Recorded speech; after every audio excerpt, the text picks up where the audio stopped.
ఒక సక్సెస్ దానికి short term లో సీక్వెల్, అది కూడా బ్లాక్ బస్టర్. ఇంకేముంది, స్టార్స్ అంతా అదే లైన్ లో థింక్ చేస్తున్నారు. సీక్వెల్ విషయంలో లేట్ అయితే ఎమోషనల్ కనెక్టివిటీ పోతుందని పార్ట్ 2 పై కూడా అప్పుడే ఫోకస్ పెడుతున్నారు. రామ్ చరణ్ కూడా పెద్ది పార్ట్ 2 ను చిన్న గ్యాప్ లోనే తీసుకొచ్చే ప్లాన్ చేస్తున్నారట. ధురంధర్ సక్సెస్ టాలీవుడ్ స్టార్స్ ఆలోచనను మార్చేస్తుందా? ఫాస్ట్ సీక్వెల్ మోడల్ ను ఫాలో కాబోతున్నారా?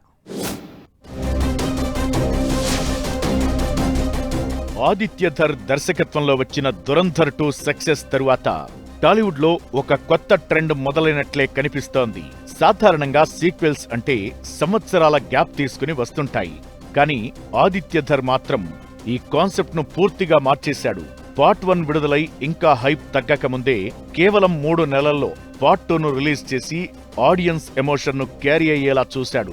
ఈ స్ట్రాటజీతో మూవీపై ఆసక్తి తగ్గకుండా ఉండటమే కాకుండా మార్కెట్లో ఉన్న హైప్ ను క్యాష్ చేసుకోవచ్చన్న ప్రూవ్ చేశాడు. దురంధర్ పార్ట్ 1, 2 రెండూ కలిపి భారీగా కలెక్ట్ చేశాయని, షార్ట్ టర్మ్ సీక్వెల్ ప్లానింగే యూత్ ఆడియన్స్ ను థియేటర్స్ కి మళ్లీ రప్పిస్తుందని అంటున్నారు. దురంధర్ ఫార్ములానే టాలీవుడ్ లో కూడా అమలు చేసే ప్రయత్నాలు జరుగుతున్నాయనే టాక్ వినిపిస్తోంది. బుచ్చిబాబు తెరకెక్కిస్తున్న పెద్ది సినిమాపై ఇదే చర్చ నడుస్తోంది.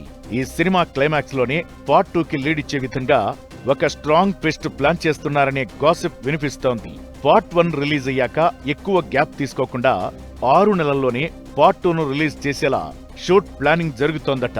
ఇలా పార్ట్లను ముందే డిజైన్ చేసి ఒకేసారి లేదా బ్యాక్ టు బ్యాక్ షూట్ చేయడం ద్వారా టైం, బడ్జెట్ కంట్రోల్ చేయడమే కాకుండా హైప్ ను కొనసాగించే అవకాశం ఉంటుందని మేకర్స్ భావిస్తున్నారట. ఇది నిజమైతే టాలీవుడ్ లో కూడా ఫాస్ట్ సీక్వెల్ మోడల్ ఒక కొత్త ట్రెండ్ గా మారే అవకాశం ఉంది.